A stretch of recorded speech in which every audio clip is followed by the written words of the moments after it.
A few days ago, I put out a Final Fantasy VII detail short that you guys seem to absolutely love because it blew a lot of you guys' minds. Check the pinned comments below to go ahead and check it out if you haven't already yet.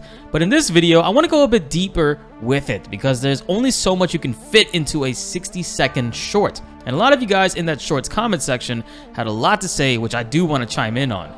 The short was to showcase a Final Fantasy VII detail on how Cloud may have gotten the upper hand on Sephiroth in Sephiroth's most vulnerable moment, thanks to the preemptive strike materia which was slotted into the Buster Sword. An amazing detail that devs put in there that was missed by a lot of us. Many people in the comments stated that this was not Cloud's materia at all, and instead want to say it's Zack's materia. To which point I want to say, yes, you are absolutely correct. That is a very high possibility.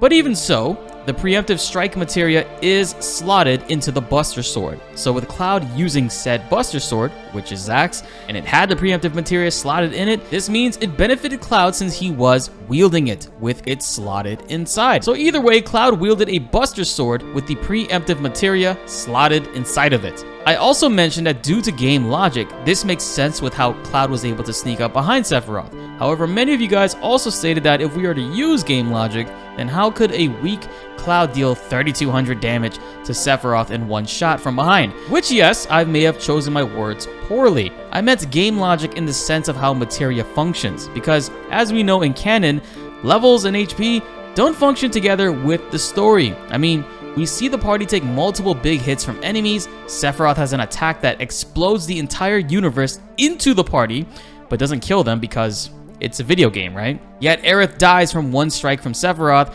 and she even has a limit break that can negate all incoming damage. So why didn't Aerith cast it prior to him doing that? You see, you really can't lump all of those together like that, right? Which brings up another comment referencing game logic, and how come Cloud did not use a Phoenix Down to revive Aerith?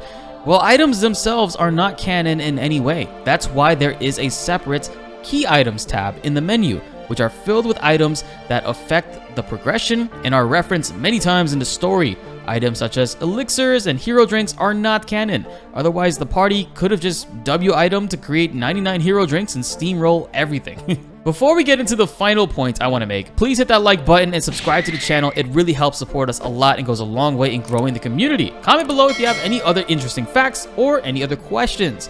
Let's raise the subscribe number to over 50% and get this video to over 1,000 likes to spread the hype. And finally, many of you guys seem to think the materia absolutely has nothing to do with it. Yes, Sephiroth was distracted, drinking his own Kool-Aid and in his own world at the time, which is just one of the many key factors that helps Cloud achieve this feat. I never said it was only the preemptive materia that helped him defeat him. There are many moving parts and factors that helped him achieve this, and the preemptive materia helped among many other things. To those still saying no, then this begs the question to be asked then.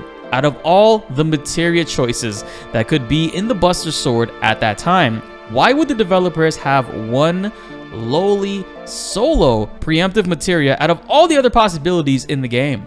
And then it just so happens Cloud gets the upper hand on a distracted Sephiroth by attacking him from behind. Cloud clearly has an element to him which allows him in dire situations to reach deep from within and overcome many challenges. Plot armor. Video game logic, levels, and HP can't be taken literal, guys. I mean, we see Cloud in Chapter 17 of Final Fantasy VII Remake banging his Buster Sword on a door, hilariously, struggling to open it. Then about 2 hours later, Cloud is flying through the air, cutting trains and buildings in half. Many games do stuff like this. We as players have characters who can take a lot of damage for the sake of gameplay being fun.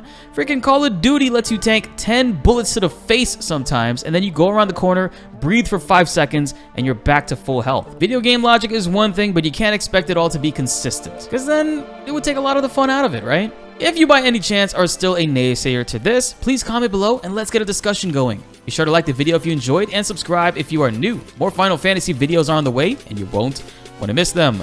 My name is BltzZ and thanks for watching.